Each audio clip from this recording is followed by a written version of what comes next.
Bonjour à tous et bienvenue dans Masterpiece, l'émission qui parlera de comics, livres, jeux vidéo ou films qu'il faut avoir vu, lu ou joué pour être un vrai collectionneur. Aujourd'hui, on va parler de l'énigme de Red Hood, créée par Judd Winnick, Doug McKay, Shane Davis et Jeremy Haun.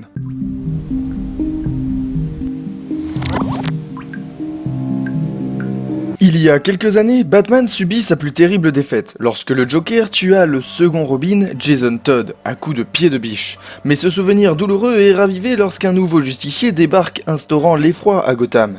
Et son nom est l'ancien nom du Joker, Red Hood.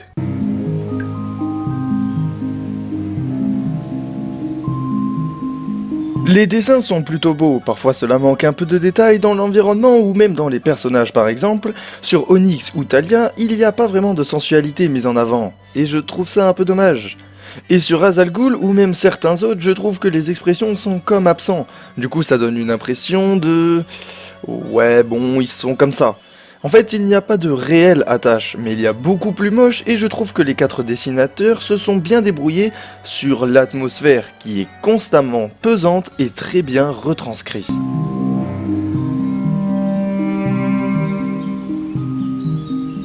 Il faut d'abord savoir que ce livre est considéré comme la suite d'un deuil dans la famille et de Silence, du coup il va être là pour nous donner des réponses. Mais est-ce que c'est ce qu'il fait vraiment ? Pas vraiment, parce que j'aurais plus tendance à dire des clins d'œil que des réponses. En même temps, vouloir faire une pseudo-suite de Silence, qui est l'un des comics les plus complets et intéressants de l'histoire des comics... Ouais, je pose mes couilles sur la table ici. Eh ben c'est compliqué. Petit disclaimer, je vais devoir vous spoil, et je suis désolé si vous voulez le lire, je vous conseillerais de ne pas regarder la vidéo, et si vous voulez savoir si ça vaut le coup de l'acheter et de le lire pour l'avoir dans votre collection, eh bien oui, vous pouvez y aller. Seulement et seulement si, et j'insiste bien sur ce point, il faut que vous ne connaissiez pas l'identité de Red Hood, parce qu'en connaissant, sachez que ça perd un peu, voire même vraiment beaucoup, en drama. Bref, vous avez eu le temps de choisir, c'est parti. Ici, je vais directement rentrer dans l'art, donc j'ai déjà un petit problème. Jason Todd, dans le dernier acte 3, du coup, on a tout son passé, super bien détaillé, comparé aux actes précédents. Alors on peut me dire que c'est cool, moi qui reproche à chaque fois d'avoir fait des ondes d'ombre, comme dans Batman année 1, ou dans Batman The Dark Knight Returns, où on se demandait toujours qu'est-ce qu'il a fait Bruce. Alors oui, je trouve ça plutôt cool, mais parfois je trouve que le fait d'avoir rajouté ses pensées tout le temps non-stop, vous avez tout, absolument tout, par case. En plus, c'est des trucs qui sont parfois vraiment inutiles, et je trouve que du coup ça perd en sensation.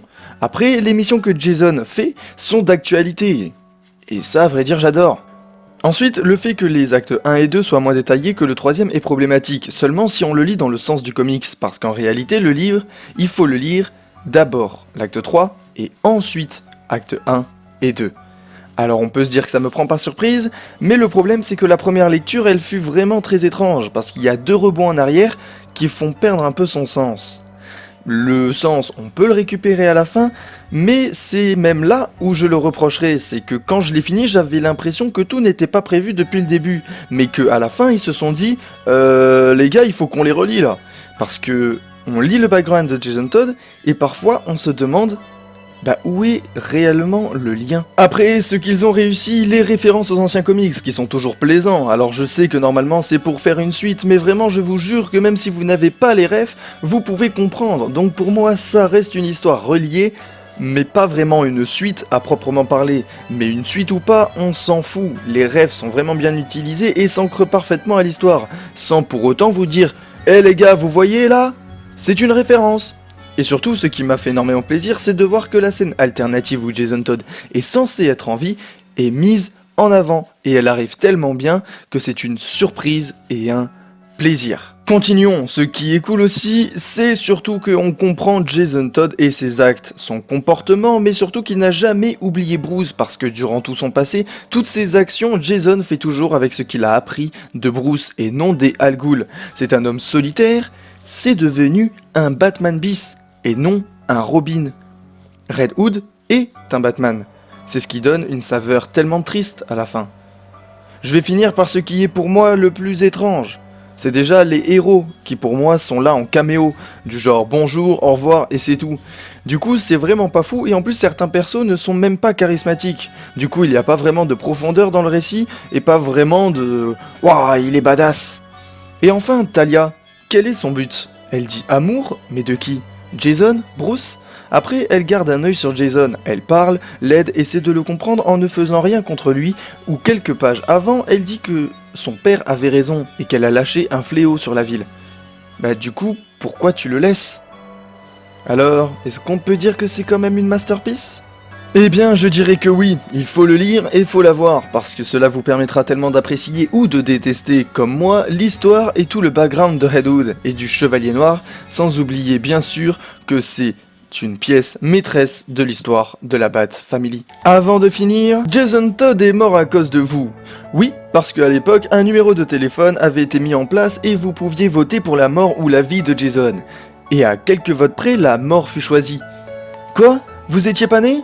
Et alors? Faut quand même assumer maintenant.